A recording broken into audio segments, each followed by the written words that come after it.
Welcome to the deep dive. You know, we all sort of assume we know how to communicate. It seems basic, right? Right. But what if those very skills, the ones we maybe take for granted, are actually the biggest keys to success? Hmm. Today, we're digging into the cornerstone of effective communication. We want to pull out those really crucial insights for you. Yeah, get to the heart of it. Exactly. It's about figuring out why these skills, which honestly seem pretty simple on the surface, are such game changers, Yeah. especially as you're, navigating your career, your life. Makes sense. Okay, let's unpack this. Our mission here is to really get a handle on the surprising power hiding in, well, plain sight. Got it. So the material kicks off with this big claim. Yeah. Good communication helps you do well in school, work, and life.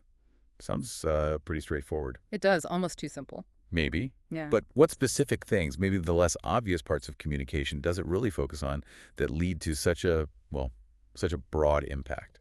Well, what's fascinating here is how the book immediately breaks communication down. It's not just surface level stuff. Okay. It doesn't just say, talk clearly.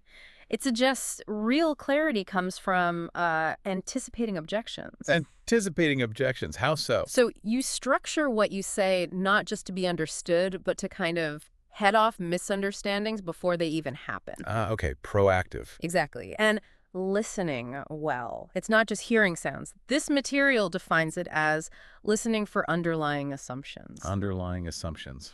Yeah, and that totally changes how you respond, how you interact. For you, the listener, especially if you want to learn fast and, not get swamped with info. Right. Just cut through the noise. These deeper ways of talking and listening, they're how you get to that really efficient, accurate understanding, those aha moments. That reframing is really interesting. Yeah.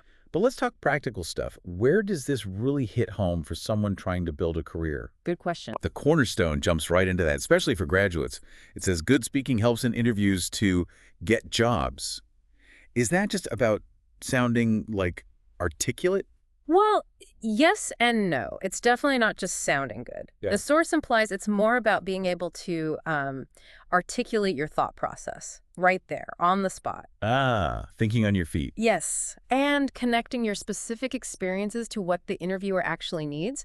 And going back to that earlier point, anticipating their concerns, that's like a whole other level of communication. Right. Much deeper than just smooth talking. Totally. And then beyond getting the job, it stresses how vital it is when you work in teams, you need to share ideas. Teamwork, yeah. Yeah. Always crucial. But it's not just, saying your piece. It's about that back and forth, the clarification, really getting on the same page to unlock solutions. Well, the actual process of collaborating. Exactly. The book even talks about dialogic problem solving.